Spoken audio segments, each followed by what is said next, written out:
Hace como 20 años compré este libro, The Keys of This Blood, Las llaves de esta sangre, por el autor Malachi Martín. Malachi Martín era un ex jesuita muy devoto de la iglesia y digamos que él tuvo acceso a niveles muy altos en la iglesia católica y él vio cosas en esos niveles altos. Escribió de esas cosas y una de esas siendo pues este libro. Y en este libro en particular trata de la vida del Papa católico Juan Pablo II, no de la vida, más bien del pontificado durante la Guerra Fría. Este libro es de 1990 y muy profético. Políticamente hablando, muy profético, muy interesante. Y básicamente en ese libro él habla de las razones por las cuales él viajaba tanto en el mundo. Y en ese entonces la gente decía, el Papa Juan Pablo II viaja porque él quiere visitar los feligreses en todo el mundo, quiere llevar la palabra de Dios. Pero Malachi Martín explicó en este libro de que la razón por la cual estaba viajando tanto era porque estaba alistando la iglesia y el mundo para esto, para la llegada de un nuevo orden mundial, porque este señor, antes que cualquiera, él vio en el horizonte que venía esto. Venía un nuevo orden mundial y veía que para este nuevo orden mundial solo habían tres contrincantes quienes tenían la infraestructura y los mecanismos ya puestos para tomar liderazgo en este nuevo orden. Y le preocupaba porque esos tres eran, digamos, por un lado estaba la Unión Soviética y él vio esto como problemático porque la Unión Soviética era muy mala, era atea, era sangrienta, era asesina, y entonces él dijo que este no puede ser el que tome el liderazgo. Por el otro lado estaba el occidente, liderado por Estados Unidos de América, y él vio como el occidente pues estaba creando un mundo muy materialista, muy consumista. No era atea, pero ya simplemente estaba como que reemplazando el espíritu cristiano con un espíritu de consumismo. Y él dijo que eso tampoco es bueno. Y él dijo que pues la Iglesia Católica es la única institución de estas tres quien ya tiene todo en lugar a nivel global, tiene, digamos, la iglesia está esparcida por todo el mundo, tiene presencia en todos los países prácticamente y es el único que le ofrece algo al espíritu del hombre en este nuevo orden mundial. Y es muy importante que la iglesia se fortalezca porque va a ser la única que va a poder alimentar al espíritu del hombre cuando llegue este nuevo orden mundial. ¿Y qué ha pasado desde que este libro fue publicado? Pues la Unión Soviética cayó políticamente y económicamente, más no espiritualmente, por decirlo de cierta forma, porque aunque Occidente ha surgido como el gran ganador en el escenario geopolítico, la Unión Soviética antes de caer, antes de morir, logró sembrar semillas de marxismo desapercibidamente en el occidente, que han dado fruto, el fruto que vemos hoy en día en occidente, que es todo tipo de ideologías como un izquierdismo radical en la juventud. Yo expliqué eso en el video que yo hice que se llamaba Propaganda y la Agenda Gay. YouTube me lo censuró, pero les dejo el link donde lo pueden ver. Y básicamente argumento de que la Unión Soviética hizo lo que Juan Pablo II quería hacer. Y eso fue ser el encargado de darle un espíritu al hombre en este nuevo orden mundial. La Iglesia Católica quería hacerlo en cuanto a Cristo, cristianismo y la Iglesia. La Unión Soviética terminó haciéndolo con ideologías izquierdistas radicales. Y teniendo todo eso en cuenta, quería hacer esta parte 2 del episodio pasado que hicimos del estudio de Apocalipsis, donde hablamos de la cuarta bestia del libro de Daniel 7 y de cómo compartir la revelación de que esa bestia es la globalización. Y básicamente esa globalización termina siendo lo que era Occidente en esa pelea de lo que menciona este libro de Unión Soviética, Occidente y Iglesia Católica. Y entonces toca mirar un poco esa globalización, cómo surgió, cómo se desarrolló y cómo todo eso se puede asemejar al capítulo 7 del libro de Daniel. Y la historia de la globalización o el nacimiento de la cuarta bestia tiene su inicio después de la Segunda Guerra Mundial, donde los países aliados se reunieron y empezaron a buscar soluciones y fórmulas para rescatar el mundo después de la devastación que fue la Segunda Guerra Mundial, salvar al mundo de un colapso económico y prevenir recesiones y depresiones económicas a nivel mundial. De estas reuniones nacerían las grandes instituciones transnacionales que llegaría a ser el inicio de la globalización. Estoy hablando del Fondo Monetario Internacional, el Banco Mundial y la OTAN. Estas tres serían la base para otras instituciones globalistas que llegarían después, como la Organización Mundial del Comercio o el famoso Foro Económico Mundial y así. Pero lo interesante de estas tres instituciones iniciales es el lugar en donde nacen, en Estados Unidos de América. Aunque son globales, entre comillas, la verdad es que estas instituciones acordaron colocar el dólar americano como el estándar económico mundial y la OTAN sería, digamos, el brazo militar no oficial de esa globalización y de esos intereses económicos que todo giraba alrededor del dólar americano y que de ahí en adelante, digamos que el interés geopolítico, económico norteamericano iba a ser lo que dirigía estas instituciones globalistas. En otras palabras, la globalización, aunque su nombre y su definición supuestamente significaba todo el mundo, todos los países, realmente en práctica iba a terminar siendo el vehículo para Estados Unidos de América ejercer su dominio en todo el mundo. Y si uno mira la historia de la globalización en los últimos 70 años, esa unificación económica protegida militarmente por la OTAN le dio un poder como jamás se ha visto en toda la historia a un solo país a nivel mundial. Y con eso, la historia de Estados Unidos se torna bastante oscura. Pero ese no fue el inicio de los Estados Unidos, porque este país nació en el cristianismo. Fueron puritanos europeos que llegaron a este país buscando libertad para adorar a Dios por fuera de los monopolios y las persecuciones religiosas que existía en Europa. Los inicios políticos, sociales y culturales de Estados Unidos fueron cristianos, y así duró muchos años. Pero los puritanos no llegaron solos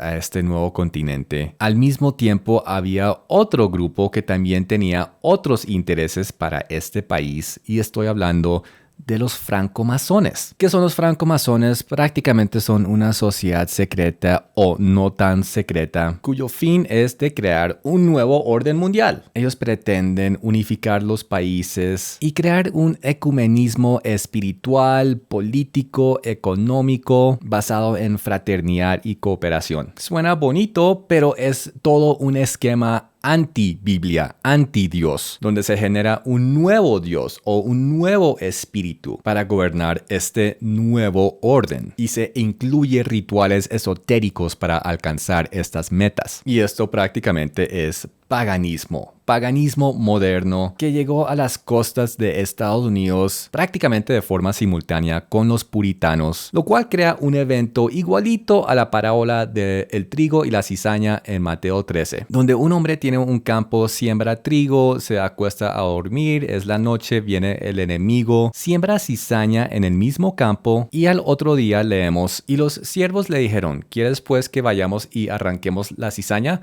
Él les dijo: no sea que al arrancar la cizaña arranquéis también con ella el trigo. Dejad crecer juntamente lo uno y lo otro hasta la siega. Y al tiempo de la siega yo diré a los segadores: recoged primero la cizaña y atadla en manojos para quemarla, pero recoged el trigo en mi granero. En Estados Unidos trigo y cizaña fueron sembrados al mismo tiempo. Cristianos que dedicaron sus vidas y su país a Dios y recibieron enorme bendición de Él, pero también francomasones maquinando planes anti-Dios. Y por eso se puede decir que Estados Unidos fue un país muy bendecido que exportó muchísimos misioneros a lo largo y ancho del planeta, llevando la palabra de Dios a todos los rincones del mundo, y con grandes líderes cristianos quienes hicieron la obra de Cristo por décadas. Y así mismo se puede decir que Estados Unidos fue un país que amenazaba, intimidaba, explotaba otros países, otros pueblos, involucrado en gran cantidad de golpes de estados de otros países, interferencias de elecciones, manipulaciones políticas, amenazas económicas y todo tipo de operaciones encubiertas para asegurar que sus planes, propósitos e intereses siempre estuvieran protegidos en todos los lugares donde tenían alcance, sin mencionar las innumerables bases militares que tenían alrededor de todo el mundo. El propósito de la globalización era de crear tratados entre países, establecer una cooperación económica global, porque eso crearía paz. Tratados entre países significa paz, prácticamente. Y funcionó muy bien. Muchos países y muchas personas salieron de la pobreza, de la miseria. Y de nuevo, ese comercio global, estando fundamentado en el dólar americano,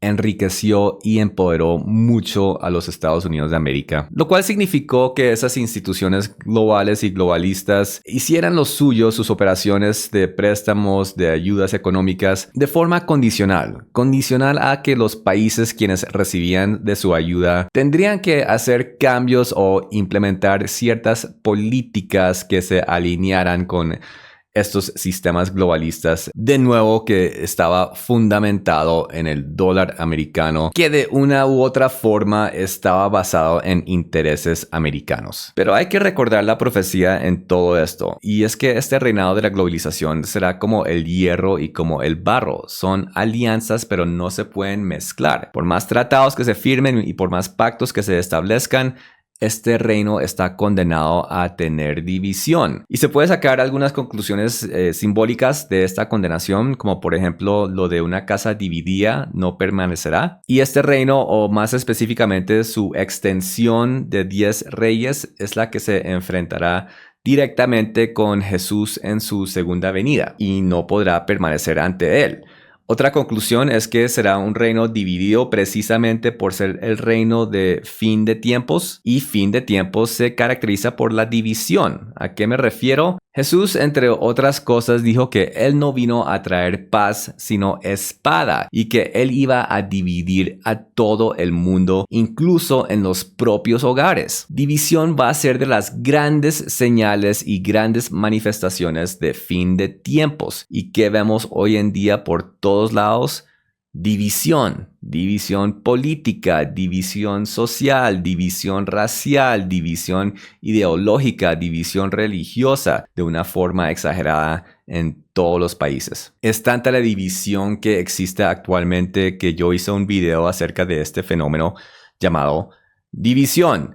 Les dejo el link de ese video en la descripción de este. Ahora, la cuarta bestia de Daniel 7 no es uno y el mismo con sus 10 cuernos, como ya hemos visto, sino que los 10 cuernos son la extensión de la bestia que la sobreviven, porque la bestia va a morir. Y tal cual es lo que estamos viendo actualmente. El objetivo de unificación y paz mundial de la globalización ya es una muerte anunciada, comenzando con China. China salió de la pobreza con la globalización, y el gobierno americano de los 90s de Bill Clinton mal pronosticaron esto como el inicio de una nueva China que se uniría a la cultura global de libre comercio y democracia occidental.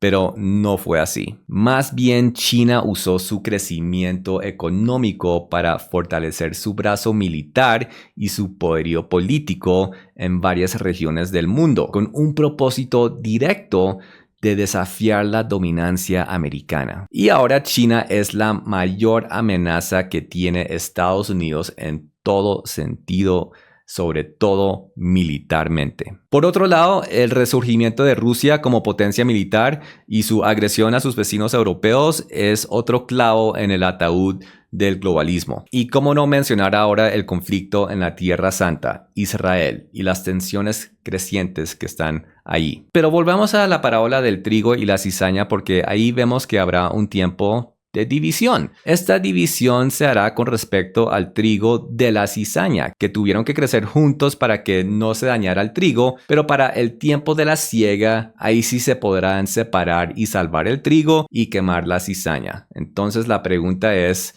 ¿cuándo es la siega? Pues resulta que es en el Apocalipsis. Y así la conclusión final es que estamos en la era de la división, lo cual es señal fundamental de fin de tiempos y de su desenlace satánico, tanto como divino. Pero hay que ir reduciendo esta línea de tiempo a un punto más exacto y creo que es seguro concluir que estamos viendo la cuarta bestia muriendo y así podemos concluir que lo que sigue inmediatamente es la aparición de 10 reyes que saldrán de esta bestia moribunda a reinar. Ahí estamos nosotros. Y cuando estos 10 reyes surjan de la bestia para su reinado, van a tener planes para crear un nuevo orden mundial. Pero cuando miren atrás a ver la bestia moribunda que los originó, van a ver una mujer vestida de púrpura y escarlata, adornada de grandes riquezas, prepotente y soberbia, declarando que jamás será viuda, jamás verá llanto. Y van a ver cómo la globalización o la bestia de Daniel 7 fue su vehículo para crear un reinado propio en la tierra, cual está obstaculizando el nuevo orden mundial que quieren estos 10 reyes. Y por eso ellos van a conspirar contra ella. Todo esto cual, en mi humilde opinión, revela la identidad inequívoca de esta mujer, cual es nada más ni nada menos que Estados Unidos de América. Pero eso es para un próximo episodio de este estudio del Apocalipsis. Por favor, déjenme sus comentarios qué piensan de todo este análisis y los veo en el próximo episodio. Gracias por ver. Dios los bendiga.